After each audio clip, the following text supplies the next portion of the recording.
You're bathing my son like a stray dog. The voice lashes through the warm California air like a whip. Ethan Cole freezes garden hose still running in his hand. Droplets catch the late afternoon light scattering into tiny rainbows as they fall over Mason's dark curls. The boy sits in a wide plastic tub on the stone patio, giggling little fists pounding the water into frothy splashes. For a breathless second, everything halts: the breeze, the laughter, even the shimmer of the water in the sun. Vanessa Carrington stands at the edge of the marble path, stilettos biting into the grout between the tiles. Her perfectly tailored black pantsuit is rumpled from haste, the sunglasses perched on her nose failing to hide the steel in her eyes. She's not supposed to be here. The board meeting in San Francisco was meant to run late. Yet here she is, home early and not liking what she's seeing. Ethan turns slowly, setting the hose down with deliberate care. His uniform shirt is half-wet sleeves rolled up to forearms flecked with freckles and dried droplets. He doesn't speak. Neither does Mason, who blinks up at the woman in the doorway. The boy's smile doesn't vanish, it just pauses, as if waiting for permission to keep it. "I asked you a question," Vanessa says again, voice sharper.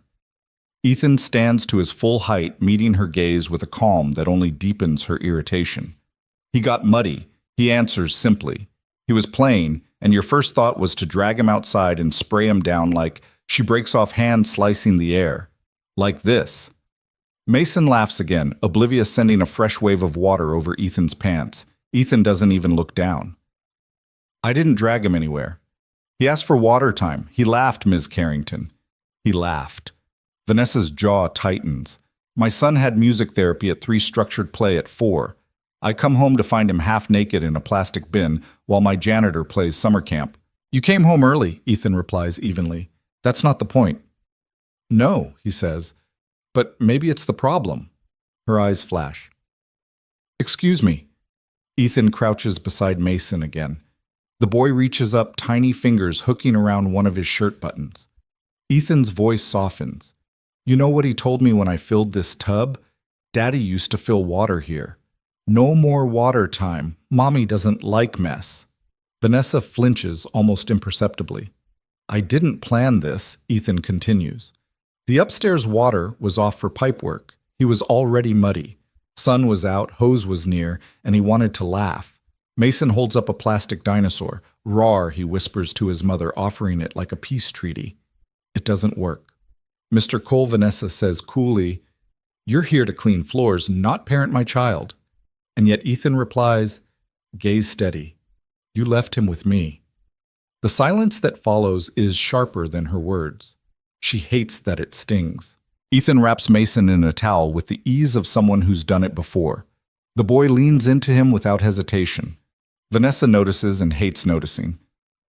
"You're dismissed for the day," she says, brittle. "HR will follow up." "I'm not on contract," he answers. "Day-to-day hire. You want me gone, say the word. But maybe ask your son first." She opens her mouth, but nothing comes out. Mason's still damp looks from one to the other. "Happy," he says softly. Vanessa blinks. "What?" He points at Ethan. "We happy." The words land in her chest like stones dropped into deep water. Ethan doesn't gloat, doesn't smile. He simply hands Mason to the nanny, who's appeared silently at the back door, then collects his cleaning cart and wheels it away. Vanessa stands there long after the patio stops dripping, unsure what she hates more, the mess or the way her son looked at the janitor, like he was the safest place in the world. That night, long after Mason's bedtime, Vanessa sits alone in her kitchen espresso, cooling untouched on the marble island. Her executive assistant, Rachel, stands opposite, tablet in hand. "I want a full background check on him," Vanessa says without looking up. Rachel blinks. "The janitor." "Yes, the janitor." The marble gleams under the lights. Everything is pristine except the inside of Vanessa's chest, which feels cracked open since that scene on the patio. Rachel hesitates, then taps the request into her screen. "Ethan Cole. He's only been here 6 weeks." "Exactly. And in 6 weeks, my son says more to him than to his own mother." "That's not necessarily bad," Rachel offers cautiously. "Some people have warm energy, especially with kids." Vanessa's gaze sharpens. "I need to know who he is, before I let him put another drop of water on my child. 2 hours later, Rachel returns to Vanessa's home office. Vanessa is staring at architectural blueprints on her desk, but her eyes aren't following the lines. "Here it is," Rachel says, placing a folder on the desk. Vanessa flips it open, her polished nails tapping against the paper. The first page shows Ethan's name and birth date, then a concise timeline of his career. Former structural engineer Montrose and Klein in Seattle, multiple awards for sustainable housing projects. A small photograph from an old press release catches her eye. Ethan clean-shaven shaking hands with a mayor while holding a plaque. Rachel continues master's from Stanford. Married. Wife passed away 3 years ago, childbirth complications. 1 son. No criminal record. No debts. Clean as snow. Vanessa turns another page. There's a Seattle Times clipping with the headline, "Young Engineer Wins National Humanitarian Award for Green Community Design." In the photo, Ethan is smiling a small girl from the project's pilot shelter perched on his hip. Her voice is flat. "Why is he a janitor?" Rachel shrugs. After his wife died, he walked away from everything. Took custody of his son, moved here. Started picking up odd jobs. Odd jobs? Vanessa repeats, her eyes still scanning the file. "I guess floors are quieter than grief." The line hangs between them. Vanessa closes the folder. "He's too involved with Mason." Rachel frowns. Too involved, or just involved? Vanessa stands and walks to the window. Outside, the garden is spotless, the stone patio still faintly wet from earlier. Mason's attaching to him. That's not healthy. I don't need someone who plays parent. I need someone who does their job. Rachel hesitates. Maybe he's doing the job you didn't know your son needed most. Vanessa turns sharply. "You're speaking out of line." Rachel doesn't flinch. "No. I'm speaking as someone who watched a little boy cry for the first time because someone left." The words land harder than Vanessa expects. She straightens her shoulders. "I want him gone by the end of the day. Make sure he understands it's not personal." In the late afternoon, Rachel finds Ethan in the garage wiping down a maintenance cart. The faint smell of lemon cleaner hangs in the air. She holds out an envelope. "Vanessa's making a staffing change." Ethan glances at the envelope, then at her. "I figured." "No one's angry," Rachel says quickly. "She just prefers more structure." Ethan wipes his hands on a rag, then leans back against the workbench. "She runs her life like a blueprint. I'm a stain she can't scrub out." Rachel smiles faintly. "Maybe you're more like a misdrawn line, the kind that changes the whole design for the better." For the first time, something like gratitude flickers in his tired eyes. "Tell her..." He stops, then tries again. "Tell her Mason never cried with me, but he always missed her." That evening, the house is unusually quiet. Vanessa walks past Mason's room, expecting to hear giggles or the murmur of a bedtime story. Instead, there's nothing, just the faint hum of the air conditioning. She pushes the door open. Mason is lying on his back, eyes open, staring at the ceiling. "Sweetheart, it's time to sleep," she says softly. He doesn't turn his head. "Would you like your book?" No answer. She sits on the edge of his bed and rests her hand on his small back, warm, unmoving, then barely above a whisper. "Did Daddy go away?" Her breath catches. "What? Daddy? Daddy?" Ethan Mason murmurs. "Did he leave?" Because I laughed too loud. The question pierces through layers Vanessa didn't know she had. She wants to say no, to tell him that wasn't it at all, but the truth tangles between her throat and her pride. "He just had to go home, honey." Mason blinks slowly. "I don't like home when he's not here." The words leave her sitting in the dark long after his eyes close, the echo of them following her down the hall. The next afternoon, Vanessa stands in the upstairs hallway outside the bathroom. Steam curls under the door. Mason's new nanny, a woman with an impeccable resume and the emotional warmth of a marble countertop, is inside with him. Through the crack, Vanessa hears Mason's voice, high, trembling. "No water. No water." The nanny's tone is brisk. "You love baths, Mason. Come now, in you go." Vanessa steps inside. The tub is already full, lavender-scented bubbles stacked high, rubber ducks bobbing on the surface. Mason stands beside it, fists clenched at his sides, shaking. "Try again," the nanny says, reaching for his wrist. Mason jerks back. "Stop! Let him be!" Vanessa says sharply, louder than she meant to. The nanny blinks. "Ma'am, if we give in, we set a precedent." "I'll pay your full rate," Vanessa interrupts. "But please leave for the day." There's a moment of tension, but the nanny finally obeys, gathering her bag and clicking down the hall. When the door shuts behind her, the air in the bathroom loosens. Vanessa crouches, bringing herself level with Mason. "Hey," she says gently. His face is blotchy, his nose running. "No water," he whispers. "But you love water," she reminds him softly. "You loved it yesterday." "Not with her," Mason insists. Vanessa tilts her head. "Why not?" He looks up, lip trembling. Because she doesn't laugh. 3 words, and something inside Vanessa splits wide open. She sits by the tub, unsure of what to do next. Her fingers fidget in her lap. Mason sniffs from the corner, arms wrapped around his knees. "You want me to read you something?" she asks. He shakes his head. "I could put on your music." Another shake. The silence thickens until it's almost unbearable. Then, without thinking too much, Vanessa rolls up her silk sleeves, dips her hand into the water, and splashes. Mason looks up, startled. "Did you hear that?" she whispers, eyes wide with mock seriousness. He blinks. "I think she says slowly, 'There's a water monster in here. A very naughty one.'" She splashes again, bigger this time. Mason's lip twitches. She splashes once more, sending water onto her blouse. She gasps dramatically. "He got me, Mason. Help! Only you can stop him." There's a pause, then a giggle, small, fragile, but real. Mason crawls toward the tub, dips a hand in, then a foot. Splash! Water erupts everywhere, soaking her from head to toe. Her expensive shirt clings to her ribs. Her hair falls out of place, but she's laughing. Not polite, controlled laughter, but the kind that leaves her breathless. "Got him!" Mason shouts, stomping in the tub. "You did!" she says, grinning. For the first time in a long time, Vanessa Carrington, titan of glass towers and billion-dollar deals, sits cross-legged on a tile floor, drenched and smiling because her son is laughing with her. And yet deep down she knows she hasn't won. She's only remembered. That night she dries Mason off herself, helps him into pajamas, and kisses a small bruise on his shin without thinking. Mommy, Mason says as she tucks him in, "Yes, baby. Can we go find Daddy Ethan?" Her heart twists. He had to go back to his home, sweetie. Mason's eyes are heavy-lidded.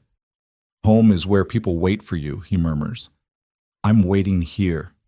Vanessa sits there long after he drifts to sleep, his words pressing against her chest. The attic smells faintly of cedar and dust, the air heavy with the kind of quiet that feels untouched for years. Vanessa's heels click softly on the wooden boards as she moves past boxes labeled in Rachel's tidy handwriting. Financials 2019 Press Kits Legal Archives. One pushed into the corner catches her attention. Staff Temporary 1099 Archive. She drags it out, the cardboard scuffing the floor. Inside are old payroll copies and onboarding forms. Near the bottom, she finds a slim manila folder with a name typed neatly across the tab. Ethan Cole. Sinking down cross-legged in her linen slacks, she opens it. The resume is laid out in plain, blocky font bachelor's and civil engineering master's from Stanford. Glowing letters of recommendation from CEOs, nonprofit directors, and even a former mayor. Taped inside is a crumpled newspaper clipping from the Seattle Times engineer wins National Humanitarian Award for Green Community Design. The photo shows a younger Ethan in a collared shirt smiling into a sea of camera flashes, holding a small girl on his hip. The caption says she's from the project's pilot shelter, but the way he holds her is something else entirely protective, certain. Beneath the article, a worn envelope hides a stack of hand-drawn blueprints.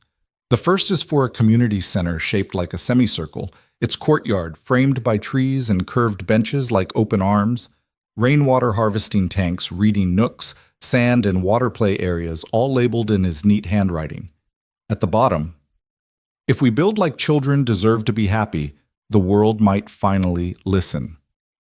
Another sheet is marked Dream Draft Only.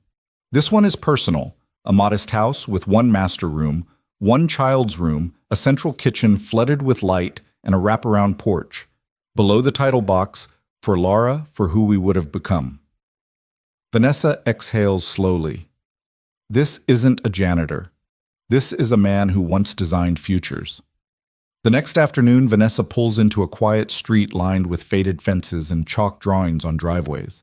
Ethan's bungalow is small, its porch steps cracked a set of wind chimes whispering in the breeze. When he opens the door, he's in jeans and a gray t-shirt, a dish towel in his hand. His eyes flicker with surprise. "Miss Carrington, I wanted to talk." He steps aside. "You came all this way. I found your plans," she says once inside. "The house, the shelter, the community circle. They're beautiful." He doesn't move. "I didn't know," she adds. "About Laura, about your work, about what you gave up." "I wasn't hiding it," he says, folding the towel with slow precision. "I just wasn't offering." "Why this job?" she asks. His gaze is steady. "Because the only place my son heard another child laugh was your backyard." The answer is a blow she doesn't see coming. "I took the job to pay bills." He continues quietly. "I stayed because Mason found someone to echo with. You were building silence around him. I couldn't let him forget what joy sounded like." Vanessa swallows hard. "Do you think I'm a bad mother?" "I think you're scared," he says simply. "Of noise, of losing control, of getting it wrong." She blinks, fighting the tightness in her throat. "I was just trying to protect him." "Then start by protecting what matters," he says. "Not the schedule, not the image, just his heart." There's a long pause. Her voice wavers. "Would you ever finish the project, the one for the kids?" He looks away. "I don't know. What if I helped?" she offers. His eyes turn to hers, then searching, measured. "Why would you want to build something like that?" Her answer is softer than she expects. "Because I'm starting to realize I've built a life no one wants to live inside."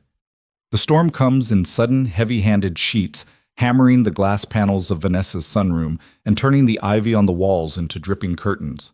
Thunder rolls somewhere beyond the hills, low and insistent, like a warning she's already too late to heed. She's in her office phone to her ear. "Did you reschedule the board call?"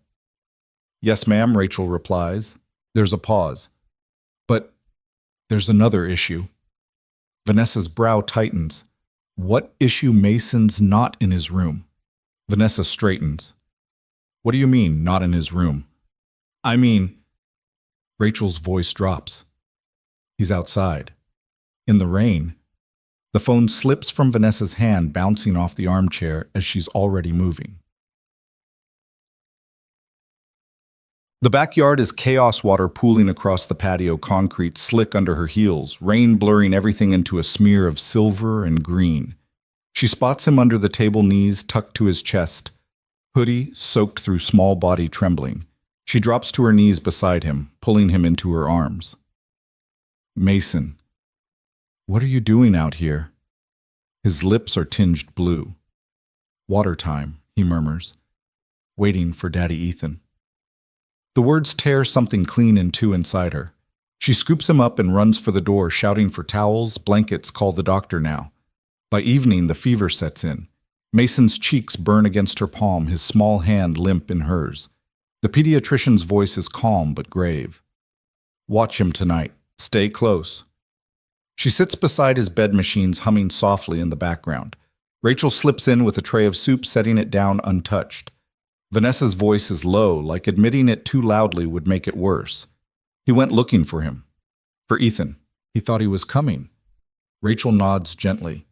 "Because Ethan always did. I fired the only person he trusted." Vanessa says, staring at the rise and fall of Mason's chest. "And now I'm watching my son breathe like it's a maybe." Rachel rests a hand on her shoulder. "Do you want me to call him?" Vanessa swallows hard. "No. He already left once. Why would he come back again?"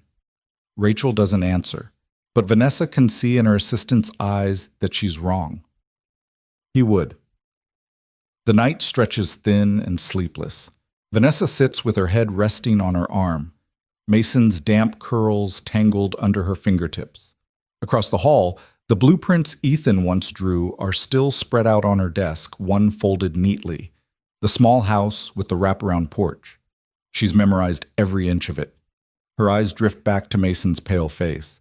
Because I didn't, she whispers to the name scribbled at the bottom of the sketch. But I will now. By morning, the fever breaks. Relief comes in a shaky exhale she doesn't bother hiding. She kisses his damp forehead, murmuring, "Hi, baby." Mason blinks up at her. "Did Daddy Ethan come?" She shakes her head. "No, sweetheart. But Mommy's here." He's quiet for a moment. "I waited," he says. "I know, I got cold. I know, love." Then with a whisper that shatters her, "Was I bad?" Her voice sharpens fierce. "No, you were never bad. You were just braver than I was ready for." Later that day, after Mason finally drifts into a deep, steady sleep, Vanessa goes into her office. The windows are still streaked with rain, the storm passed but leaving its marks. She picks up her phone without hesitation this time and dials. It rings twice. Ethan Cole. His voice is steady but not warm. "It's me," she says. "Vanessa." A pause. "I figured." Mason got sick. She begins cutting straight through the formality. "He went outside in the rain looking for you. I didn't know how much he'd held on to you, how much you mattered." Her voice cracks. "I thought structure could replace presence. I thought safety meant walls. But I forgot children don't need protection from joy." There's a silence on the other end, heavy but alive. "Is he okay?" Ethan asks quietly. "He's stable. Better now." She swallows. "I shouldn't have let you go. That's not about professionalism or image." "That's me." Finally being honest.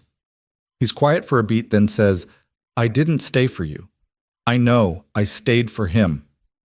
Vanessa closes her eyes. "And now I'm asking you to come back." "For him," Ethan says, "or for you, I—" Her voice falters. "I don't know how to ask for things I don't deserve." "Then maybe don't ask," he says. "Just let me choose." She exhales. "I hope you choose us." "I already did," he replies. "You just didn't see it." That evening, the front door opens with barely a sound. Ethan steps inside the fading sunlight, catching the damp edges of his jacket. He doesn't announce himself, doesn't linger in the hallway, just moves quietly toward Mason's room like he's done it 100 times before. Vanessa is already there, sitting in the chair by the bed. Mason stirs at the shift in the air, eyelids fluttering open. The moment he sees Ethan in the doorway, a sleepy smile spreads across his face. "Daddy, Ethan," he whispers. Ethan steps forward, drops to one knee, and takes the boy's hand gently. "I heard you waited," he says softly. Mason nods, eyes half closed. "Thank you for waiting." Vanessa watches from the side, her arms not crossed in defense this time, but resting in her lap. For once, she doesn't feel like a CEO managing a crisis, just a mother witnessing her child's world click back into place. In the days that follow, there's no formal truce between Vanessa and Ethan, no big conversation to settle the air. He works. She works. Mason laughs more. That's enough for now. Still, restlessness shadows Vanessa. She can't shake the sense that something bigger is pressing at the edges. One night, unable to sleep, she finds herself in the old library, her mother's room. The air smells faintly of pipe smoke and Chanel, as if the years between then and now hadn't really happened. She moves to the far corner where a particular bookshelf has always felt heavier than the others. Pressing behind a row of biographies, her fingers find the hidden latch. A click, and the bottom panel swings open, revealing a slim leather folder tied with crimson ribbon. The paper inside is yellowed, but the ink is bold. At the top, in her mother's elegant handwriting, "To my daughter, if she ever decides to stop pretending. You were born into a world I built to protect you. But I see now that I raised you behind glass, shiny, strong, untouchable. A daughter no one could crack, not even herself. You think parenting is about outcomes, about making sure they succeed, but it isn't. It's about being the place they fall when the world is too much. It's about being there, not being perfect. If you're reading this, you've likely broken something, or something has broken you. Good. That means you're finally soft enough to feel finally real enough to begin. A child doesn't need a CEO. They need someone who stays, someone who listens when they have nothing left to say. So if you're still trying to be the woman the world claps for, I beg you be the one your child runs to instead. By the third read, the words blur behind her tears. Vanessa presses the letter to her chest, whispering into the quiet. You knew all this time. The next morning, she finds Ethan in the kitchen, wiping down the counter, Mason busy stacking cereal pieces into a precarious tower at the table. She sets the letter on the counter in front of him. It's from my mother, she says. She died before Mason was born. We didn't get along. Ethan scans the first few lines, then pauses. She sounds like she knew more than she let on. She always did. He folds the letter carefully and sets it back down. Thank you for showing me. Vanessa hesitates. Do you think people like us get second chances? Ethan pours her coffee, black, no sugar, exactly how he's seen her take it, and sets it in front of her. Only if we stop using the first one to prove we were right. She stares at the steam curling up from the cup. I've spent my whole life proving things. I know. His voice is gentle. What now? She asks quietly. He leans against the counter, the hint of a smile at his mouth. Maybe start proving you're here.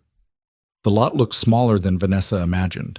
Cracked cement weeds threading up through the gravel, a rusted garden gate leaning against one hinge. Yet Ethan stands at its center like it's still exactly what it was meant to be, the beginning of something. Vanessa lingers by her car trench coat pulled close against the breeze. She's not wearing heels today, just sneakers that still look new, soles barely touched by dirt. I didn't think you'd come, Ethan says without turning. I didn't think you'd remember where this place was, she answers, stepping closer. I didn't, she admits after a pause. Rachel did. That earns a faint smile from him, but his eyes stay on the lot. She comes to stand beside him. The wind tugs at her collar. What stopped you from building it? The day I got the permits, he says quietly. Laura died. Vanessa doesn't speak. She was 26, bright, stubborn, wild. Said if we couldn't have more kids, we'd raise everyone else's. He crouches down, letting the dirt sift between his fingers.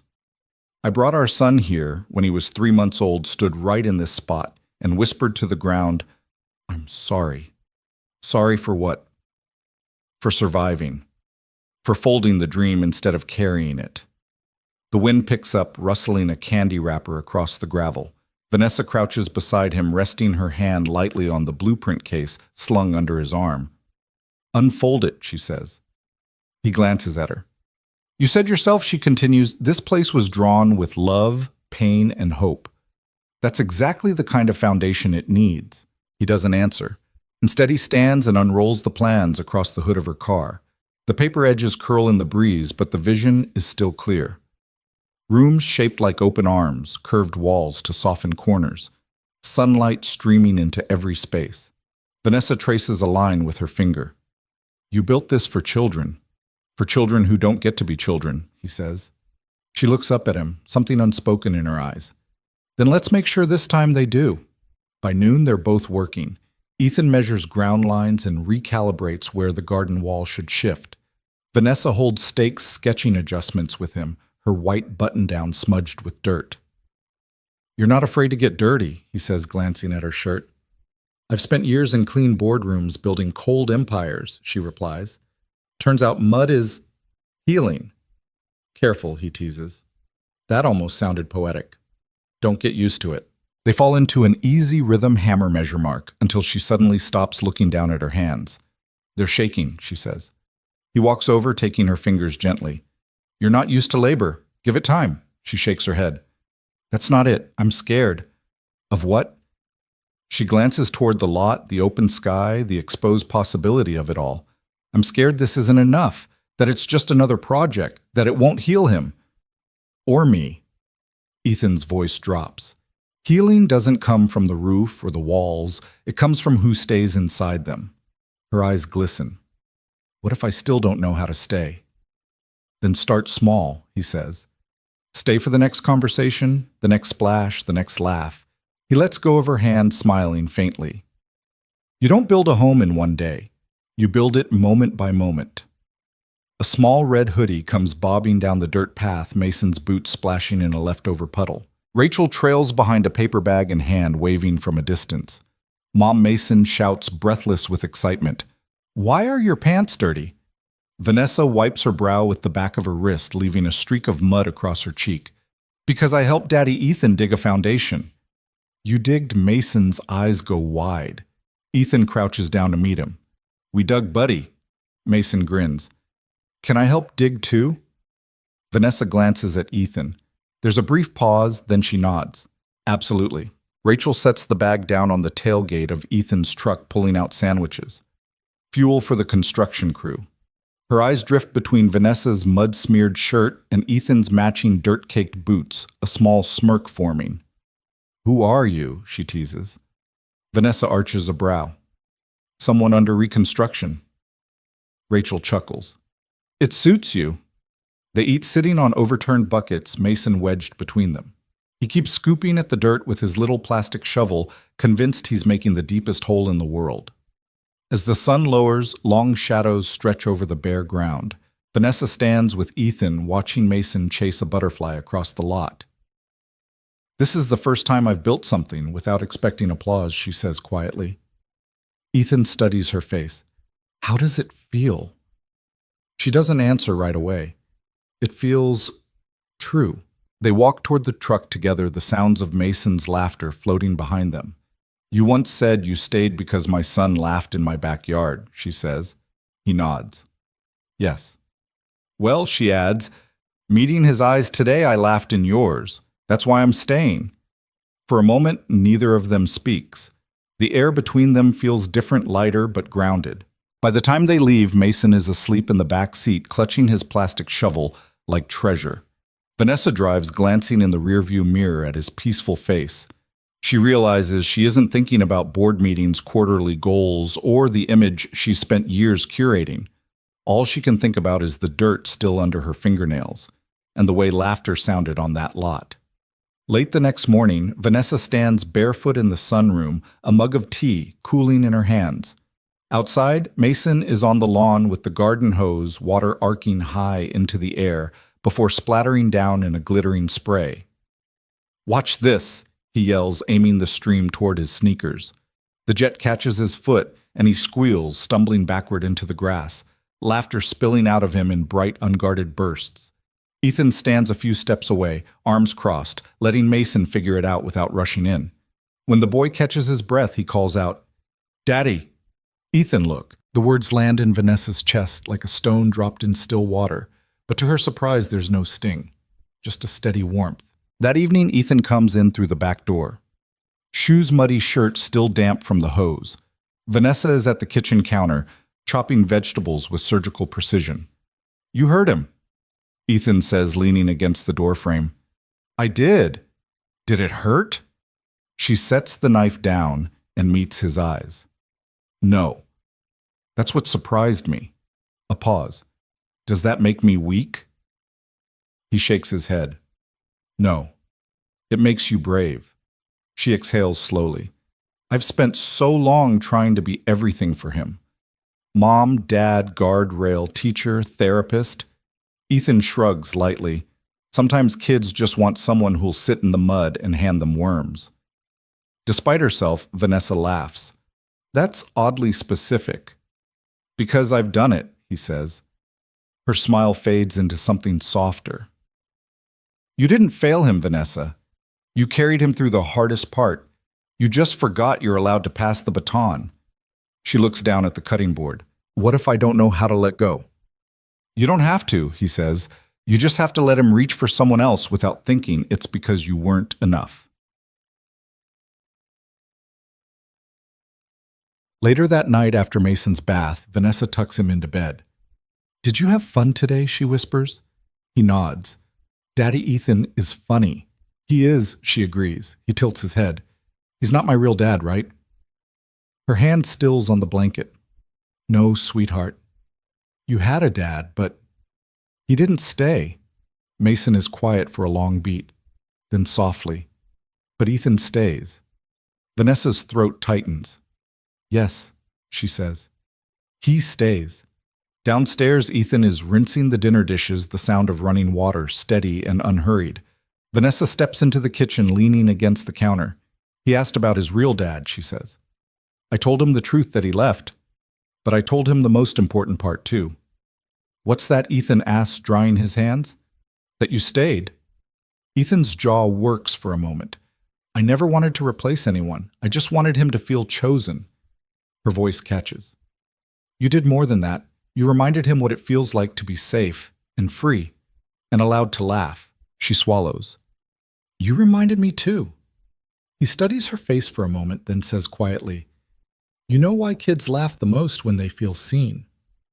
Why? Because laughter is trust out loud. The truth of it settles between them like something too delicate to touch, but too real to ignore.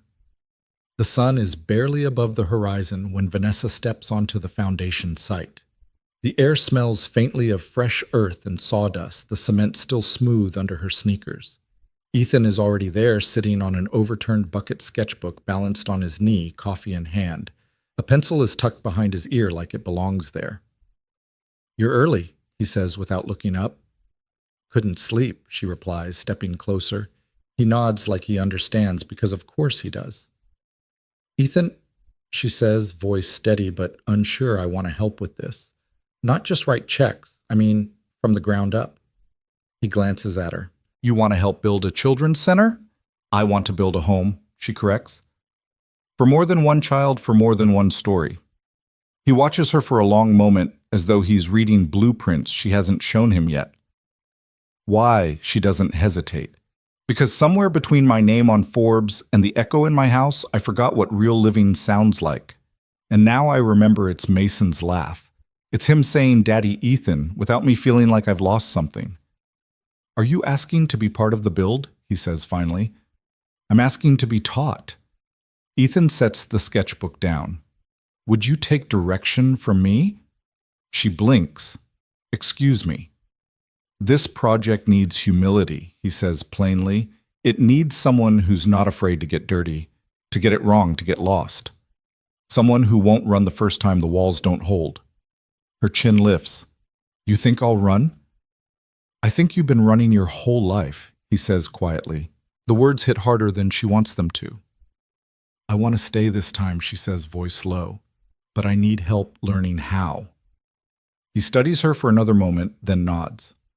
All right, here's the deal. You show up every day, not just with your money, but with your hands, your time, your questions. I will, she says quickly. In return, he adds, I'll teach you how to build something that doesn't need walls to keep people in. That's it. You expected more. I expected a contract. He reaches into his pocket and pulls out a single nail, holding it between his thumb and forefinger. This is a promise. We don't build from paper here, we build from choice. She takes the nail from him, the cool metal pressing into her palm like a vow. That afternoon they work side by side. She learns to measure twice and cut once. He shows her how to level a frame and carry weight across her shoulders. She laughs when she misses the nail with the hammer and nearly topples the beam. Rachel stops by with sandwiches, eyebrows raised. Who are you, and what have you done with the woman who used to lose her mind over a chipped manicure? Under reconstruction, Vanessa says simply. Later, they sit on the unfinished porch, just beams and open air. Mason sleeps in Vanessa's lap, his head heavy on her arm. Do you think I'm different now? She asks.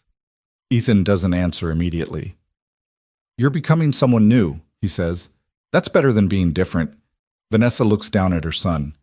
He didn't ask for a perfect mother. No child does, Ethan replies. They ask for the one who stays through the imperfect. She leans her head back against the beam. I think I've always been afraid of love without guarantees. That's family, he says simply. And for once, she doesn't argue. The ribbon is nothing fancy, just a strip of white linen tied between two cedar posts at the entrance to the new building. The scent of sawdust and fresh paint hangs in the warm air. It's not finished by any corporate measure, but it's ready in all the ways that matter. Ready to hold laughter. Ready to echo footsteps, ready to be lived in. Ethan stands beside Vanessa, holding the ceremonial scissors someone insisted they use. Rachel hovers off to the side with a camera, snapping photos, not for press releases, but for the walls inside.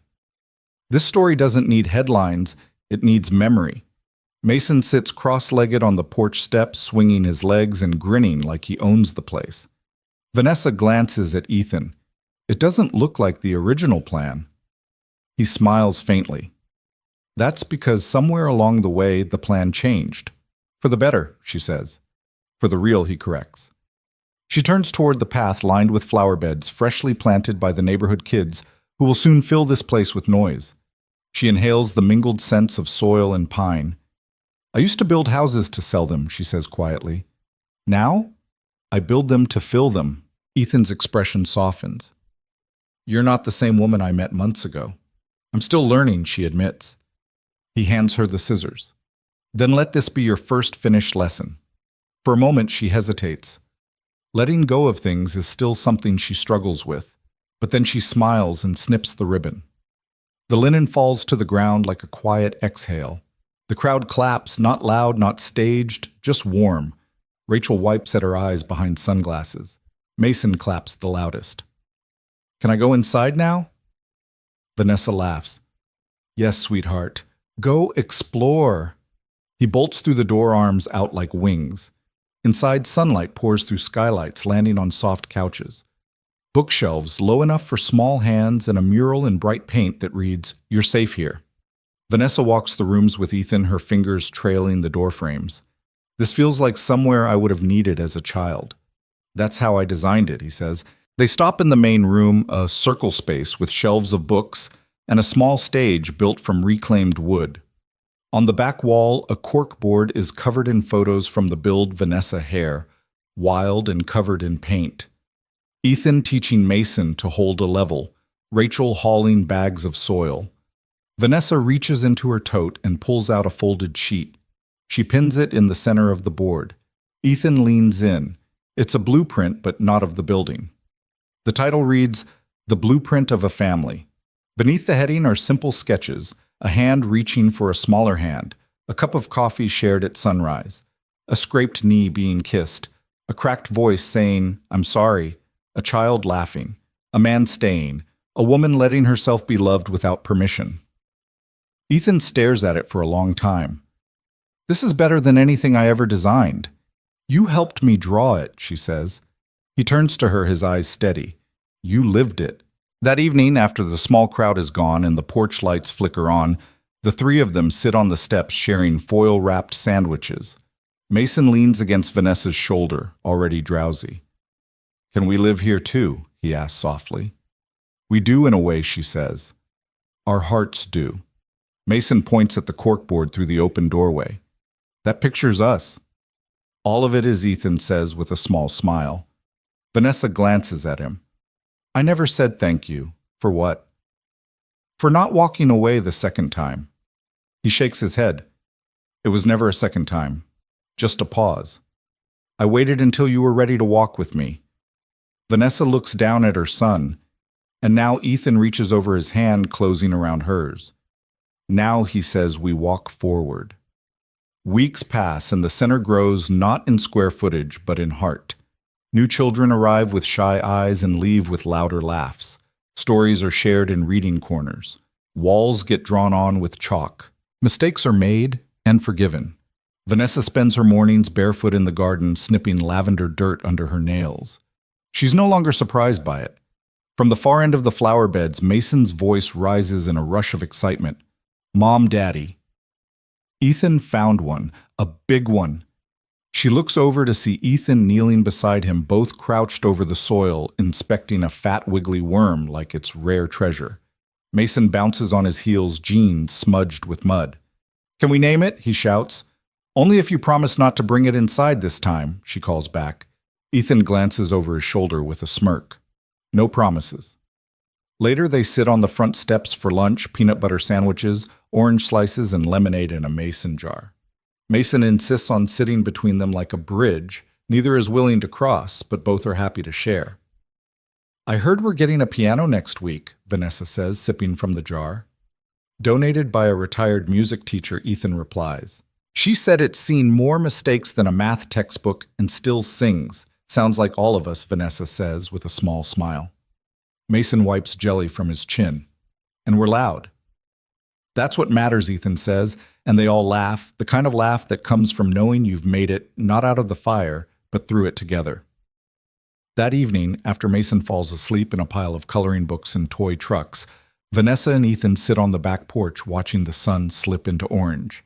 The center glows softly behind them, alive, even in stillness. You know, Vanessa says when we cut the ribbon, I thought that was the ending, wasn't it? She shakes her head. No, that was just the door opening. Ethan is quiet for a long beat. I used to think family was something you're given, not something you make. And now I know it's who stays when it's hard and laughs when it's easy. Vanessa looks out at the dusky sky. I spent years building walls to keep everything in place, but the only thing they kept out was the things that could have saved me. Ethan reaches into his satchel and hands her a folded piece of paper. Inside is a sketch of a modest home, 3 bedrooms, wraparound porch swing set in the back. At the bottom, in his neat handwriting, the house we didn't plan but built anyway. Is this for me? She asks softly. He meets her gaze. No. It's for us. She folds the paper carefully, holding it against her chest. I never imagined this life. Me neither, he says, but maybe the best lives aren't imagined. They're chosen day by day. She leans her head on his shoulder as the porch light flickers on warmer than any chandelier she's ever owned. On a quiet Sunday morning, Vanessa reaches across the breakfast table, takes Ethan's hand, and says simply, I love this. He squeezes her fingers. I love you. No fireworks. No staged moment, just truth. That night she writes herself a letter, not for press, not for show, but for memory. Dear Vanessa, you didn't just build a center. You chose people. You chose presence. You chose love. And now you're home. Upstairs, Mason scribbles on the chalkboard in the main room before bed. We're not perfect, but we stayed. And that's how homes are built. If you like the story, consider sending a super chat to help bring more similar stories. Now click on the video on the screen to hear another story that is equally interesting. Click on the video.